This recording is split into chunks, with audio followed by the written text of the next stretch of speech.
kita kena mesti bezakan antara perbuatan itu baik dengan perbuatan itu ibadah. Setiap perbuatan ibadah pasti baik. Perbuatan baik belum tentu ibadah. Apa bezanya?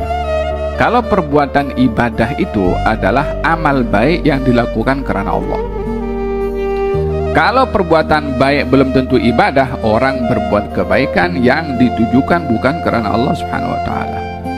Yang namanya ibadah pasti baik, yang perbuatan baik belum tentu ibadah, melainkan bila ia dilakukan karena Allah Subhanahu wa taala. Salatu wassalam ala asyrafil anbiya wal mursalin sayyidina Muhammadin wa ala alihi wa sahbihi ajma'in wa ba'du. Qala al-muallif al-imam ibn Athaillah Sakandari fi kitabih al-hikam nafa'ana Allah bihi wa bi'ulumi fid darin amin. Ila an qala radhiyallahu anhu alima qillata nuhudil ibadi ila muamalatihi fa awjaba alaihim wujuda ta'atihi fasaqahum ilaihi bisalasil al-ijab. Ajiba rabbuka min qaumin yusaquna ilal jannati bisalasil.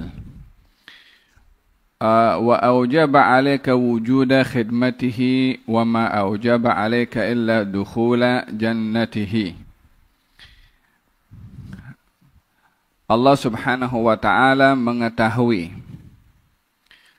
kekurangan hamba di dalam beribadah kepadanya.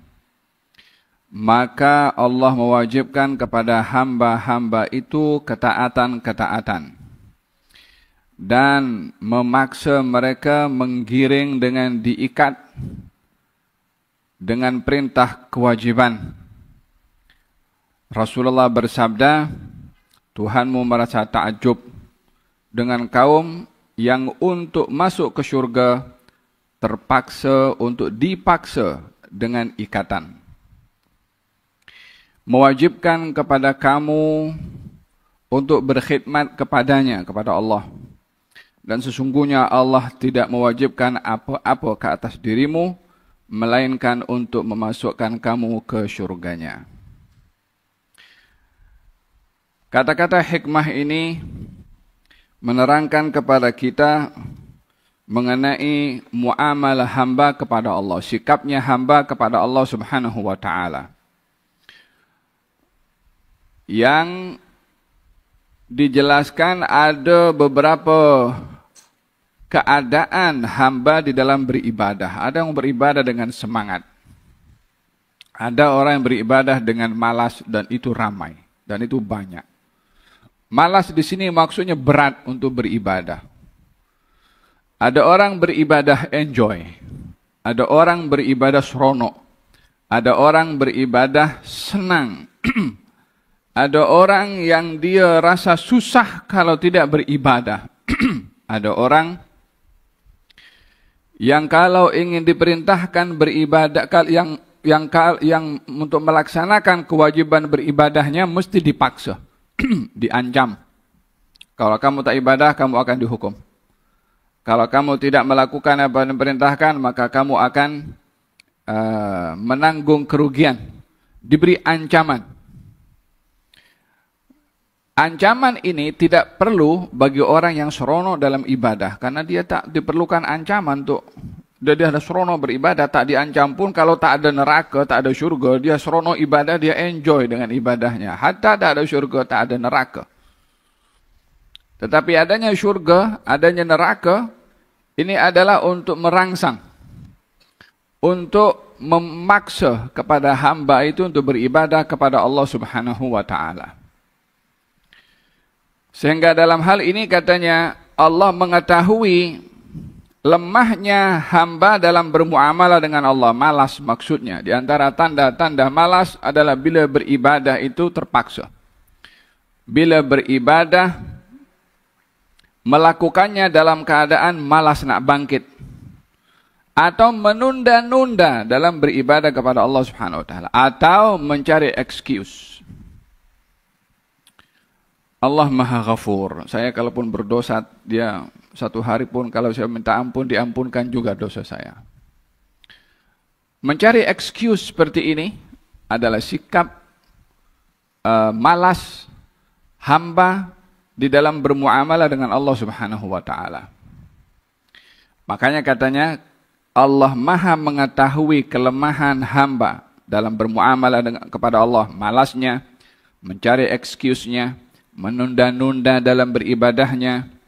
Maka supaya dia terselamat daripada malas ini, aujaba alaihi wujuda ta'atihi, maka diwajibkan oleh Allah untuk beribadah. Engkau nak malas ke? Nak menunda ke? Nak cari excuse ke? Tak ada. Ini wajib. Obligation. Mesti dibuat. Mau dalam keadaan terpaksa atau tidak. Mau dalam keadaan uzur atau tidak. Wajib untuk dilaksanakan. Tak ada excuse. Oleh sebab itu, sikap hamba bila hal-hal yang sunnah, bila diperintahkan, kenapa kamu tak buat sunnah? Kan sunnah je. Atau kenapa kamu tidak melakukan perbuatan yang sunnah? Yang wajib dari Allah kan yang wajib saja, bukan yang sunnah. Mungkin dia pakai dalil lagi. Bukankah itu ada kan dalam hadis Nabi dikatakan, katanya sahabat datang kepada Rasulullah, ya Rasulullah, kalau saya buat yang wajib saja, yang haram saya tinggalkan, yang boleh saya lakukan, lainnya saya tak buat. Adakah saya masuk syurga? Kalau hanya dengan melakukan yang wajib saja, yang haram saya tinggalkan? Kata Nabi, ya kamu akan masuk syurga.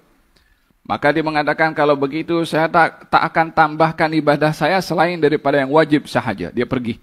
Nabi mengatakan, qad aflaha wa bihi in shadaq. Kalau dia betul buat yang wajib saja, dia pasti masuk syurga. Dia akan guna dalil ini, itu sahabat pun buat yang wajib saja. Kita bukan sahabat. Alasan seperti ini adalah bukti kalau dia itu lemah semangat ibadahnya. Tapi kalau orang yang dia ibadahnya karena Allah Subhanahu wa taala dengan semangat, dia sentiasa akan melihat kurang pada ibadahnya sebanyak mana yang ia buat. Contohnya dalam hal ini, para anbiya dan para malaikah.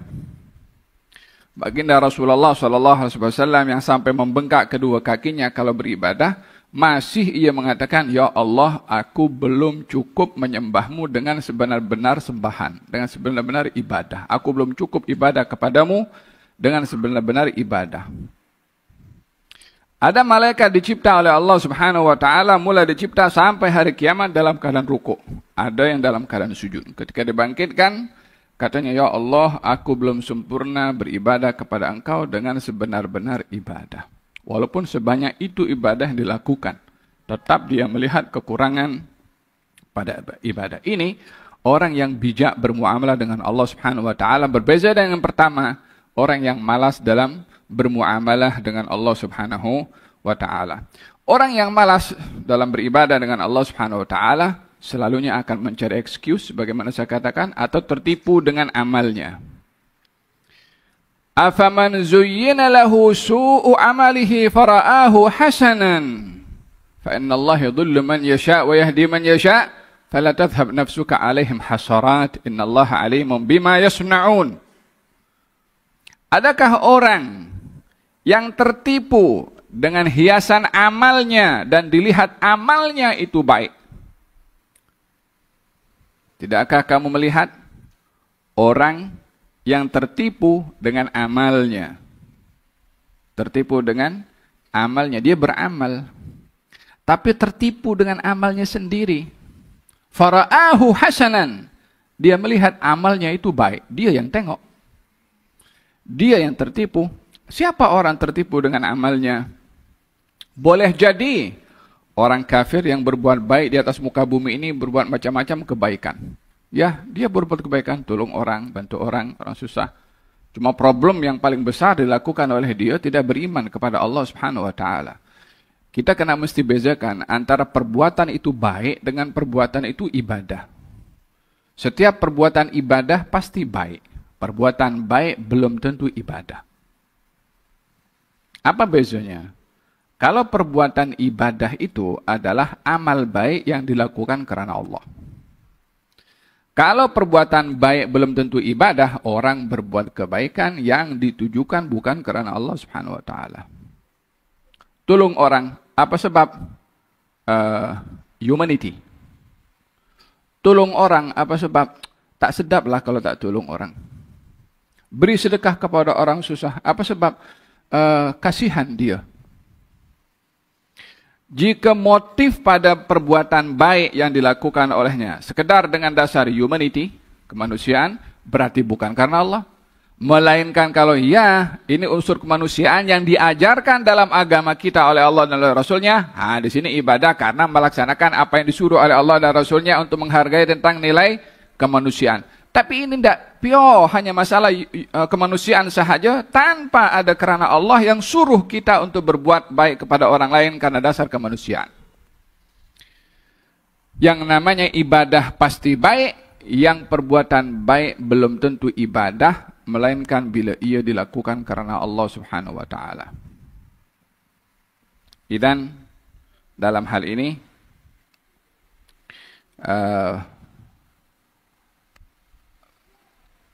beribadah kepada Allah Subhanahu wa taala adalah bila dilakukan kerananya. Idan fa'aujaba 'alaihim wujuda ta'atihi, maka diwajibkan oleh Allah Subhanahu wa taala atas perbuatan-perbuatan yang baik, berbuat yang taat diwajibkan. Apa sebab? Dipaksa. Apa tujuan dipaksa? Fasaqahum ilaihi bisalasilil ijab. Maka manusia itu digiring, dipaksa oleh Allah Subhanahu wa taala untuk mendekatkan diri kepada Allah dengan beribadah dengan ikatan-ikatan kewajiban. Ajiba rabbuka min qaumin yusaquna ilal jannati bisalasil. Fil hadis yang nyatakan Tuhanmu merasa takjub akan orang yang ingin dimasukkan dalam syurga tapi dipaksa. Ada orang masuk syurga dipaksa. Patutnya orang pergi syurga tak payah dipaksa. Ya kan, orang bebas dari penjara. Tak mau saya nak duduk penjara, seronok di penjara. Tak ada orang akan merasa begitu. Ditawarkan dengan keindahan-keindahan yang ada dalam syurga. Tak nak, saya suka neraka. Kan orang tidak waras yang berpikir begitu. Tapi karena ramainya orang yang lebih banyak mendahulukan malasnya dalam beribadah kepada Allah Subhanahu wa taala, maka dipaksa oleh Allah untuk masuk syurga. Dengan apa paksaannya? Dengan kewajiban-kewajiban tadi. Dan terdapat manusia yang tertipu dengan amalnya jika tidak dilakukan amal itu kerana Allah Subhanahu wa taala. Afaman zuyyina lahu su'u amalihi fara'ahu hasanan fa innallaha yudhillu man yasha' wa yahdi man yasha' fala tadhhab nafsuka 'alaihim hasaratin innallaha 'alimun bima yasna'un. Hada berkenaan dengan hikmah yang pertama. Hikmah yang kedua katanya, aujaba 'alaika wujuda khidmatihi. Allah mewajibkan kepada kamu adanya khidmat kepadanya. Dan pada hakikatnya Allah mewajibkan kepada kamu untuk masuk syurga. Kan tiada kewajiban yang diwajibkan oleh Allah yang kalau orang buat yang untung adalah Allah. Tidak. Kita dalam beribadah ini, kadang-kadang orang dalam beribadah kepada Allah Subhanahu wa taala mengungkit-ngungkit ibadahnya kepada Allah. Ya Allah, saya puasa dah banyak. Haji dah berkali-kali, umrah dah banyak kali. Sedekah pun tak boleh kira. Iktikaf di masjid cukup lama, zikir terlalu banyak. Dia yang mengatakan demikian kepada Allah Subhanahu wa taala bila melihat dirinya banyak beribadah, jika dikembalikan soalan itu oleh Allah Subhanahu wa taala, kamu ibadah itu untuk siapa? Yang masuk surga itu Allah apa kamu? Yang untung dengan ibadah itu Allah apa kamu? Ya kita yang untung dengan ibadah ini. Tak ada siapa yang diuntungkan selain daripada diri kita sendiri. Sama juga dalam maksiat. Tidaklah Allah yang dirugikan dengan kita bermaksiat kepadanya. Apa yang diperintahkan oleh Allah kita tak buat. Apa yang dilarang oleh Allah kita langgar. Siapa yang rugi? Ya diri sendiri. Allah itu disembah atau tidak, dia Tuhan. Allah itu dilakukan kebaikan dan ketaatan kepadanya atau tidak, tetap dia Tuhan. Katanya fil hadis qudsi, katanya ya ibadi, wahai hambaku, kalau kamu semua manusia dan jin daripada zaman Nabi Adam sampai akhir zaman, semua manusia ini ibadahnya sama tinggi dengan ibadah para anbiya. Yani tak ada kufur, tak ada fasik, tak ada munafik, tak ada orang maksiat, tak ada. Semua macam malaikat. Katanya, ma zada dzalika min mulki syai'an. Tak bertambah keagungan saya dengan kamu beribadah setinggi itu. Sebaliknya, kalau kamu daripada awal manusia sampai akhir, jin daripada awal sampai akhir, berada dalam keadaan orang atau imannya orang yang paling teruk atau sama sekali tak punya iman. Macam Firaun, Namrud, Qarun, Haman, semua levelnya macam tu. Satu bumi. Tak ada seorang pun beriman. Katanya tak kurang pun daripada keagungan saya. Sama sekali tiada yang mengambil manfaat daripada ibadah yang dilakukan oleh seseorang kecuali dirinya sendiri. Dan tiada sesiapa yang menanggung kerugian pada maksiat yang dilakukan kecuali dirinya sendiri. Adapun Allah tidak bertambah dengan ketaatan seseorang pada keagungannya dan tidak kurang dengan kemaksiatan seseorang dengan akan kemuliaannya.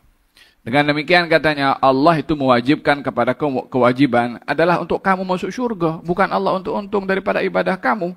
Jadi jangan sekali-kali mengungkit ibadah kita dengan Allah subhanahu wa ta'ala. Ya Allah, aku dah banyak berbuat kepada engkau. Seakan-akan dia berjasa kepada Allah subhanahu wa ta'ala. Kalau ibadah itu akan dijadikan wasilah untuk dia bertawassul, ya silahkan. Ya Allah, engkau anugerahkan kepada aku amal ibadah yang baik. Jika amal ibadah yang engkau terima, ya Allah, mudahkanlah urusan aku. Nah, itu boleh. Tapi kalau macam dia cabar Allah subhanahu wa ta'ala, ya Allah, kurangnya saya kepada engkau ni apa? Tiap tahun pergi haji, pergi umrah. Tiap tahun saya bagi sedekah. Tiap tahun. Nah, ini mencabar kepada Allah, nak tunjuk. Walihada dalam Sahih Al-Bukhari dikatakan, ada orang yang terperangkap di dalam gua itu kan. Ada 3 orang terperangkap dalam gua. Dan gua itu, mulut gua tertutup dengan batu besar yang tak boleh keluar mereka daripada dalam gua. Maka mereka hanya punya senjata doa. Satu, berdoa, ya Allah, aku ini ada orang tua yang aku jaga dan aku hormat kepadanya. Sehingga satu hari aku bawa susu untuk aku beri kepada orang tuaku. Aku dapati orang tuaku tidur. Anakku menangis meraung-raung di bawah meminta susu itu. Aku tak bagi kepadanya sebelum aku bagi kepada orang tuaku terlebih dahulu. Ya Allah, bila bakti aku pada orang tuaku ini engkau terima, tolonglah lepaskan aku daripada keadaan seperti ini. Terbukalah itu batu sedikit, bergerak, namun mereka masih belum keluar. Yang kedua, berdoa, ya Allah, aku ini ada seorang pekerja yang bekerja denganku. Satu hari dia pergi tanpa mengambil gajinya. Maka aku jaga, aku simpan gaji orang itu. Dan aku investkan, dikembangkan. Sampailah satu hari dia datang. Aku beri semua haknya pada gajinya dan profitnya sekali.